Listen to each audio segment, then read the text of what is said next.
Welcome back, ladies and gentlemen. Today we have a Sony DualShock 2, also known as the PS2 Controller. And the problem with this guy is that none of the face buttons work. The sticks work when you plug it in, none of the face buttons, none of the L or R buttons.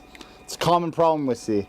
In fact, DualShock 2s, they've kind of reached their age limit. I'd say most of the DualShock 2s that we get into inventory need repair of some sort. What you don't see super often on DualShock 2s is drift problems. Now, if you plug it into a computer, you're going to see a lot of them are not on dead zero. But the PS2 software itself, the PS2 system, has a very big dead zone. Okay, I feel like these can be off zero by like 0.25, and it won't display in games. That's one of the reasons why drift is so prominent in modern controllers. And then you think to yourself, my old PS2 controller never drifted. Well, because modern game specs and modern systems are using a much tighter dead zone, where you'll see drift if it's off center by like 0.6, 0.7%. Whereas in the Xbox 360, PS2 days, even the DualShock 3, they have a huge dead zone. And if the controller's off center by pretty good amounts, it will not behave that way in the game. So old games, they're not as precise as new games, but you tend to have far fewer drift problems. So know that if you plug one of these into a computer and it's going one way, 0.15, it's just not going to show in the game. But what we see all the time with DualShock 2s is face buttons not working. There are like 6, maybe more variations of the DualShock 2. This one I like to fix. I think it's pretty straightforward and easy as long as you have the replacement parts and know-how on how to handle it. I'm going to open it up and show you the version that this one is. And if you have this version and your face buttons don't work, then the repair should be pretty straightforward following this video. So the version or type of DualShock 2 that we have here is the kind where this flex ribbon on the front is tied into the circuit board with this connector here, and this doesn't pull out. You can pull and pull and pull, and it's never going to release. It's like part of what's soldered in here, and so you can't remove that and simply replace the ribbon cable. So what you have to do is, well, I'm going to cut the ribbon, and that'll allow me to get this frame out of here. Okay. And I'll need to replace this ribbon. We have replacements, but we're going to replace the connector with a different type of connector that allows the replacement ribbon to plug in.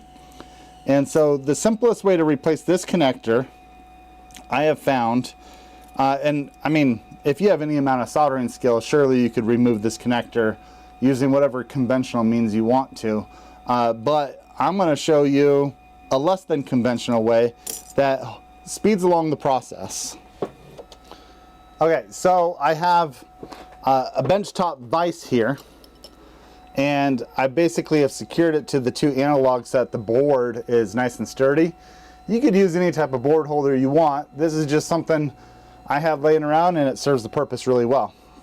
Now, I am going to replace this connector. Oh, where did that come from? Stuck to my tweezers. Okay, I got a replacement connector here. See that? So that's going to go right there. And the way to get this off is so simple, you're going to be mind blown. So I'm going to turn my extraction fan on. So I'm going to create a lot of fumes here. Okay.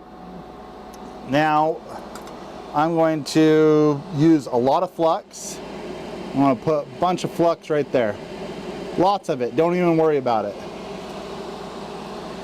Now check this out. I got thick gauge solder, and I'm going to take my soldering iron and I'm going to put a lot of solder right in here, and I'm just going to sweep back and forth until the connector is basically gone. This is not a low melt removal solder, it's just normal leaded solder. Check this out. I'm going to put a bunch in here, and I'm just going to go back and forth until basically this thing comes off. Now look at my pads. That's what all that flux is for. There's no bridges right there. So now, you know what? I'm gonna clean that real quick.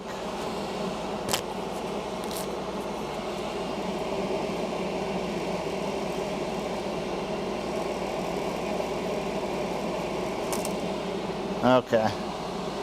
Now I can come in and position this right where I want it to be. And I can solder one on the end there and one on the end here. And now it's in place. And I can go through and I can simply, I want to put more flux on here. Oh, I didn't even get that one.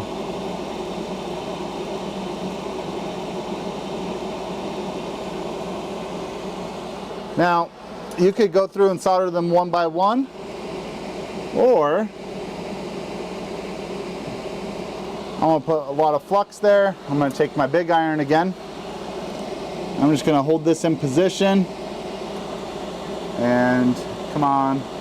All right, fully heated. And now I'm just going to kind of feather this through. See that?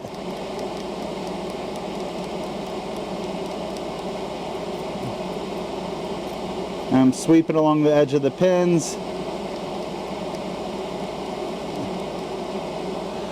And those are all fully soldered. Let me give you a close-up so you can see. All right, there it is. And I can go ahead and check these one by one. Okay. And they're all soldered on perfectly. I can't say it actually looks perfect, but they're all soldered on, and look how quick and easy that was. This will not fail, okay? And you'll notice this is an 18-pin connector. There's a 19th pin here, and well, pay attention. It's a no connect. It doesn't go to anything. So whether you have an 18-pin version or a 19-pin version, you use the 18-pin connector because this 19th pad goes to nothing. It's total no connect. So now I can place the controller back together. So here we're just gonna simply replace the flex cable that we cut, and that's easily done. Here's the replacement. You can see it's gonna plug into that new connector.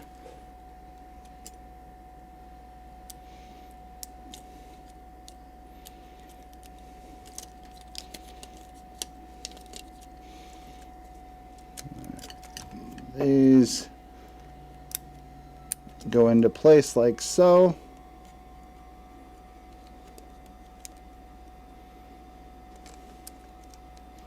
Did I get that backwards? No. I had it right the first time.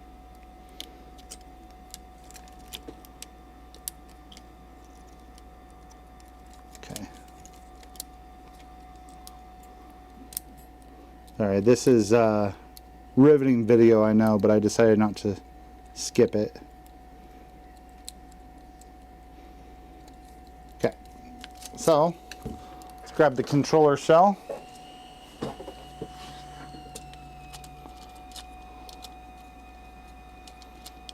Goes there. Now, grab a couple of controller caps. This guy's gonna look like brand new when we're done.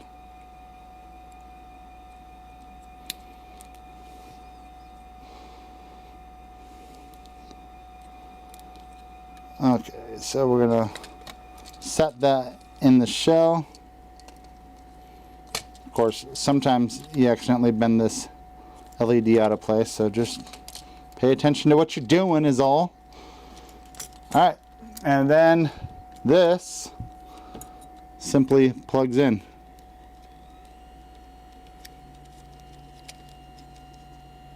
I like to get it plugged in before I screw the board back in. Maybe I should just do it like this.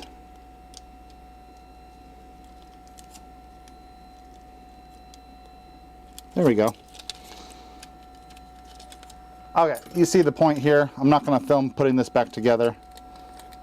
I'll show you when it's done here. Okay, this controller is all done. You can see it looks great. It also works perfectly. I mean, we refurbished this DualShock 2 in about 10 minutes. So, hopefully you found the video helpful. I like sharing knowledge. And if people hit the like button, drop a comment, subscribe, share the video, that motivates me to make the next video. So tune in next time. Thank you.